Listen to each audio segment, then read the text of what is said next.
Later that evening, Mathias was struggling to keep his annoyance in check during the conference call. Several times he muted his cell phone so he could vent his irritation.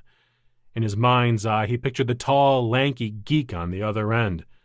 Though the coder kept his head nearly shaved, his beard was unruly and offset his dark eyes that hid behind reading glasses, which tended to slide constantly toward the end of his nose. Dr. Halverson was their resident mathematician, who always seemed to be thinking while everyone was speaking. The pale yellow eyes, blank expression, and droopy mustache of his companion gave the impression he was a raging forest fire gone out due to heavy rains. But you couldn't be more wrong about his abilities. It was his theories and Cody's software coding that had brought them this far.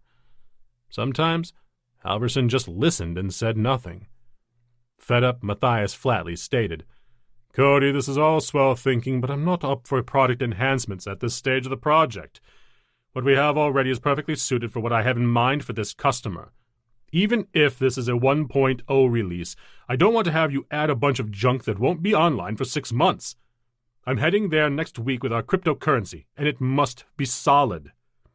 Cody bristled, shooting an irritated glance at Halverson, and coolly responded, "Our CC product is solid, Mathias. What I am suggesting is that it can do more than simply displace a paper currency. Look, you forget what money is designed for. It's not just a medium to transact business between two entities.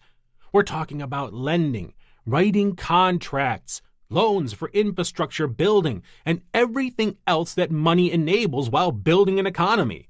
If all you think about is using CC to buy groceries or petro, then you're leaving money on the table." Dutch lowered his head so that he could give Mathias that raised eyebrow stare to silently reinforce Cody's position in the discussion. Mathias ground his teeth in irritation at the prospect of being too short-sighted in their product offering.